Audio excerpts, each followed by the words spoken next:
What death teaches about life. A path to peace in Buddhism. Why do we live like we'll never die? There's a moment we've all felt. It comes quietly, like a leaf falling without sound. It may happen when you see an old photo, or when you notice your parents' hands, how they've changed, or when the house you once lived in no longer feels like home. Something in you pauses, and you realize time has passed. Yet somehow, we keep living like it won't. We plan for tomorrow. We fight for small things. We act like we'll always have time to fix, to say, to begin. It's as if death is something that happens only to others. We say things like, "One day I'll slow down," or "Maybe next year I'll live differently." But the truth is, no one knows which breath will be their last. Still, we rush through life as if we had all the time in the world. The Buddha saw this clearly. One of his first and deepest teachings was simple. Everything changes. Nothing stays the same. Not your body, not your thoughts, not the people around you, not even the breath you're taking right now. The word for this in Pali is Anatta. It means impermanence, the natural flow of birth, aging, and passing away. This truth isn't just for monks or philosophers. It touches every one of us. Think about it. The flowers you once gave someone have wilted. The food you ate yesterday, gone. The child you once were, already a memory. Nothing is frozen. Nothing holds still. In the Sutta Nipata, the Buddha said, "The world is afflicted by death and decay, but the wise do not grieve, having realized the nature of the world." This isn't cold. It's not about being distant from life. In fact, it's the opposite. When we accept that all things change, we stop clinging so tightly. We stop taking things for granted. We start listening more, noticing more, caring more. Impermanence teaches us how to love. Not forever, but fully. The Stoic teacher Seneca once said that we should rehearse death. This may sound strange, even dark. But it's not about thinking of graves or endings. It's about remembering the value of each moment, not in theory, in your actual, ordinary life. Try this. Next time you drink your coffee or tea, pause. Don't scroll, don't rush, taste it. Let it remind you, this cup, this morning, this body, will not come again. That's not sad. That's what makes it real. That's what makes it enough. Because the point is not to fear death. The point is to stop sleeping through life. Many people wait for big things to wake them up. A loss, a sickness, a major event. But the Buddha encouraged something else. He taught, start now, not later, not when life calms down. Right here, right now, in the small things. Your breath, your footsteps, the way light hits the wall. This is where life is. This is all we ever have. And when we understand that, even a falling leaf becomes a teacher. The freedom of letting go, Anatta. People say, "I'm afraid to die." But rarely do they ask, who is the I that's afraid? It feels like a simple question. Yet for the Buddha, this question was the key to deep freedom. Most of us feel like there is a permanent, unchanging self inside us. a core identity that experiences our life. We say, "This is just who I am." But the Buddha invited us to look closer. Think of a river. Is the water you see now the same water from a moment ago? No. Is it a completely different river? No. You still call it the river. It exists as a continuous, ever-changing process. Your body is like that. Your feelings are like that. Your thoughts are like that. So where is this solid, unchanging self? The Buddha taught that what we call a self is a temporary combination of 5 groups of experiences: the body, feelings, perceptions, mental formations, and consciousness. They are all constantly arising and passing away. There is no permanent controller behind them. This is the teaching of Anatta, or non-self. In the Anatta Sutta, the Buddha explained this to his first 5 disciples. He asked them, "Is the body permanent or impermanent?" They answered, "Impermanent, Lord." He then asked, "Is what is impermanent painful or pleasant?" They answered, "Painful, Lord." And then he delivered the crucial point. What is impermanent, painful, and subject to change, is it fitting to regard that as, "This is mine, this I am, this is myself"? And they answered, "No, Lord." He repeated this for feelings, perceptions, mental formations, and consciousness, leading to the same conclusion each time. He didn't say you don't exist. He said that what we mistake for a self is just a flowing process, and clinging to it as I, me, mine, is the root of suffering. This may sound abstract, but it's very practical. Notice how your beliefs have changed over the years. Notice how a single mood can shift your entire personality. If the self was solid, how could it change so easily? In Taoist teaching, there is a similar idea. The wise person flows with the Tao, the natural way of the universe. They don't cling to a rigid identity. They don't say, "I must always be this." They trust the movement of life. The more you try to hold on, the more you suffer.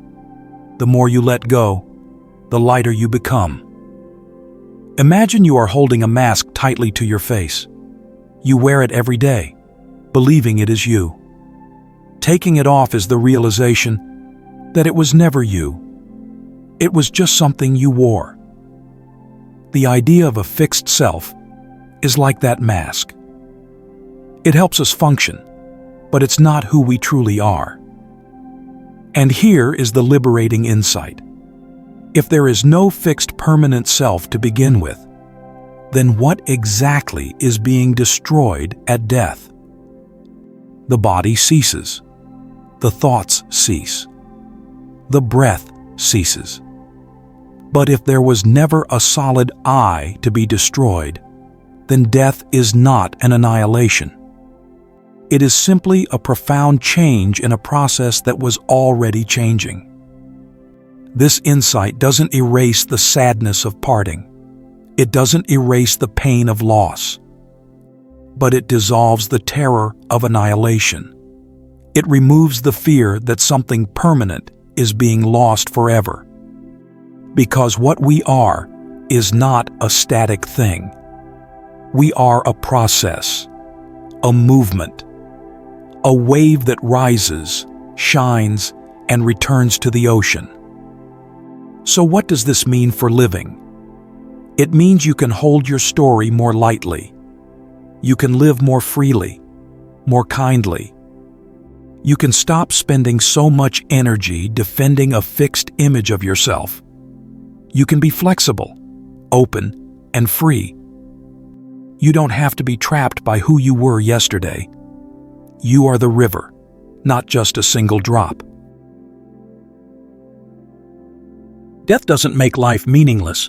It makes it sacred. When people hear that life is short and there's no solid self, some feel lost. They wonder, if nothing lasts and I'm not even a fixed person, then what's the point? But this isn't a reason to give up. It's a reason to pay closer attention. Think of watering a plant each morning. The plant may not bloom forever. One day, its leaves will fall. But in the moment you care for it, when you pour the water, adjust it toward the sun, clear away the dead leaves, every small action holds meaning. You're not just keeping it alive, you're being present. You're offering quiet love without asking for anything back. That simple care is already enough. This is what the Buddha meant when he spoke of appamada. It means being deeply present, deeply careful with your life, not out of fear, but out of love. It's not urgency in the sense of rushing. It's a gentle focus, a kind attention to what you do, think, and say. In the Dhammapada, the Buddha said, "Heedfulness is the path to the deathless. Heedlessness is the path to death." This doesn't mean physical death. It means a kind of inner death. When we stop caring, when we live on autopilot, when we let our days slip through our fingers without knowing how we spent them. You don't need a big reason to live well. You just need to see clearly. A simple act done with care can hold deep meaning. Washing a bowl, holding someone's hand, finishing your work with honesty, saying a kind word when no one expects it. The French philosopher Sartre once said we are condemned to be free. That freedom can feel heavy. It means we are always choosing, always responsible. Buddhism agrees, but not with the feeling of being condemned. The Buddha offered the same freedom, but with warmth, with understanding. You are not forced to live perfectly. You are invited to live clearly, to notice what really matters and what doesn't. Most people spend their energy on things that pass: status, arguments, possessions, opinions. But the Buddha asked, what is truly worth your time? What actions leave behind peace? What thoughts bring more confusion? What can you let go of? Not tomorrow, but now. There's a saying, how you spend your days is how you spend your life. It sounds simple, but if you look honestly, it's powerful. Your time is not something you have. It's something you use. And the more you see how short life is, the more sacred each moment becomes. Not because it lasts, but because it doesn't. When you live with appamada, you don't waste your energy chasing what fades. You don't delay the words you know you should say. You don't treat today as if it were just a hallway to something better. You show up, not perfectly but fully, not with pressure but with presence. And that too is a kind of freedom. When fear knocks, where do you stand? Fear doesn't always arrive loudly. Sometimes it slips in quietly. A restless night, a tight chest, a feeling you can't name. At other times, it crashes in with no warning, through sickness, loss, or sudden change. When that happens, most of us reach for something to hold. But we often try to hold things that are already slipping. A plan, a belief, a role we've played for years. And that's when fear grows even stronger. The Buddha never promised a life without fear. What he offered was a way to stand calmly within it. He taught that when the mind spins, when the ground feels unsteady, we can return to something always with us: the breath. Mindfulness, or sati, is not about running from fear. It's not about pretending to be calm. It is the gentle, clear awareness that says, "This is what's happening now." Imagine the ocean in a storm. The surface is wild, loud, uncertain. But just beneath that surface, the water is calm, deep, unmoved. Mindfulness is like diving just beneath the storm. You don't stop the waves. You simply stop being thrown by them. When fear speaks, it often sounds like truth. You can't handle this. This will break you. You are alone. But when you bring your attention back to the breath, not to control it, just to feel it, you begin to notice. The fear is a voice, not a fact. Zen master Thich Nhat Hanh said, "Breathing in, I calm my body and mind. Breathing out, I smile. Dwelling in the present moment, I know this is the only moment." This is not a method to feel better. It's a way to come home, especially when nothing else feels safe.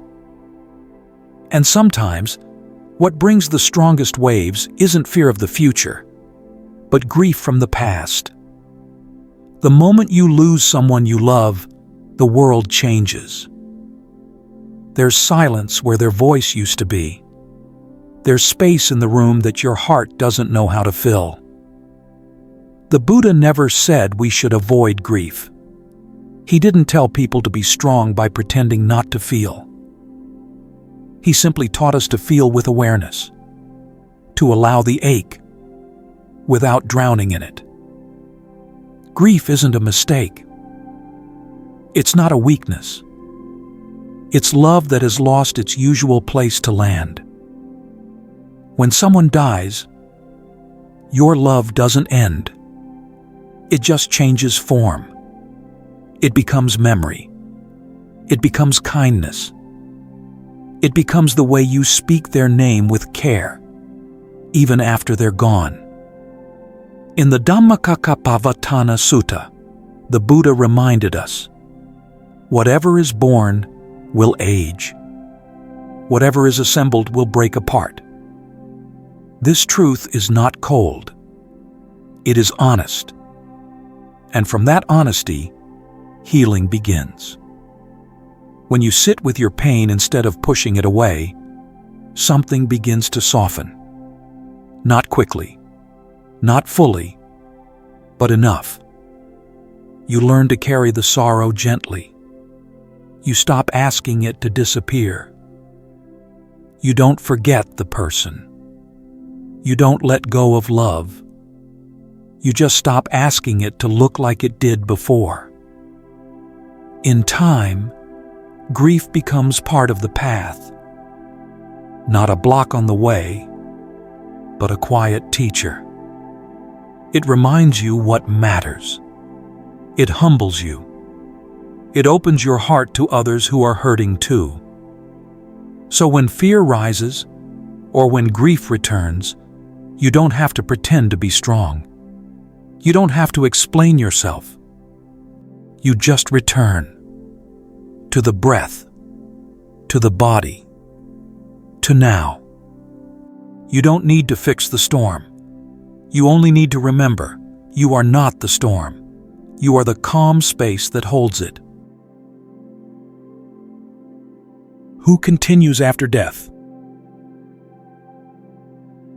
When someone dies, we often ask quietly, where did they go? Even deeper, many wonder, will I continue? Will something of me remain? These questions have followed humanity for thousands of years. In Buddhism, the answer is not about a soul floating from one body to another. The Buddha didn't speak of an eternal self that moves from life to life. What he saw was something much more subtle, and perhaps more honest. He described life as a chain of causes and conditions. One moment leads to the next. One action creates the next effect. Everything that exists depends on something else to exist. This is called paticca samuppada, dependent origination. It's like one candle lighting another. The second flame comes from the first, but it's not the same flame. It's a continuation, a passing of energy. Your life is like that too. Your choices, how you speak, act, and think, do not disappear when your body dies. They leave traces in the people you've touched, in the habits you've built, in the state of mind you've nourished. Rebirth, then, is not the return of a person. It's the continuation of a pattern, a ripple that moves beyond what we can see. The Buddha once said, "Dependent on conditions, things arise. When conditions cease, they end." This applies to everything: a flower, a thought, a life. But he also spoke of something beyond that rise and fall. In the Majjhima Nikaya, he described the unshakable deliverance of the heart. That, he said, is the purpose. So what continues after death? Not a soul, not an identity, but the echo of your life, the warmth or harm left behind, the seeds you planted, some small, some silent, some still blooming long after you're gone. Karma is not punishment or reward. It's movement. It's momentum. Each action carries energy. Each thought creates direction. And over time, they shape the kind of world we live in, inside and out.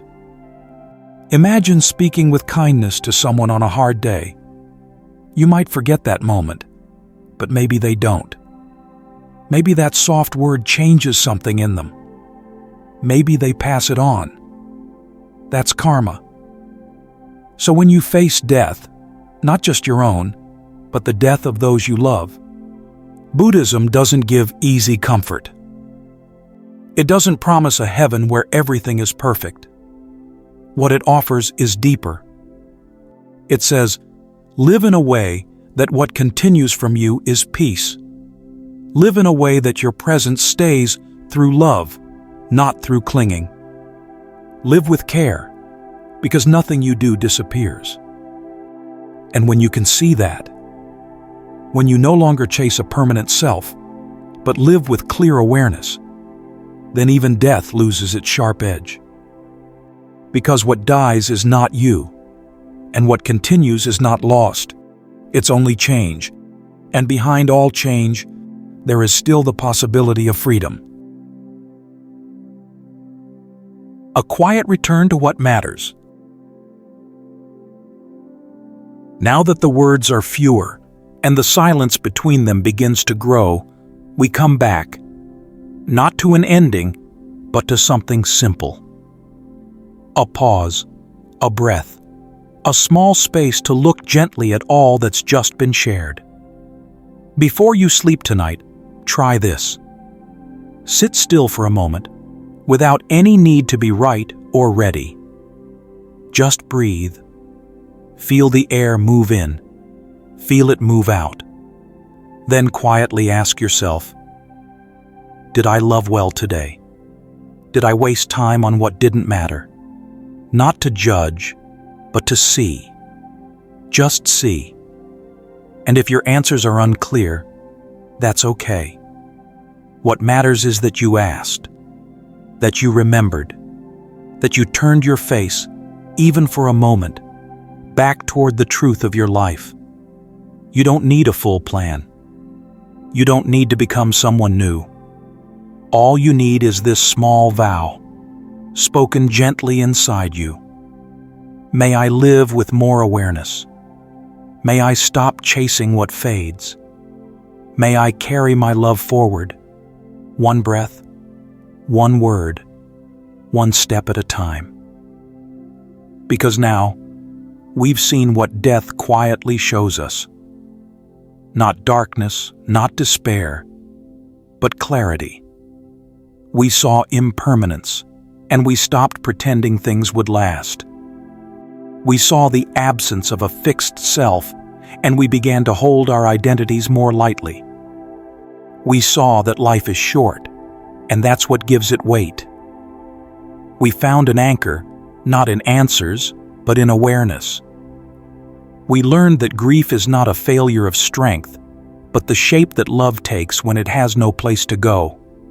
And we understood that what continues beyond death is not you, but the energy of your choices, the imprint of your care. This isn't theory. This is your life. And if you've listened with your heart open, then something inside you already knows. To live fully is not to escape death, but to meet it, quietly, honestly, and without fear. When we do that, we stop running. We stop wasting. We begin again, not louder, but deeper. Not someday, but now.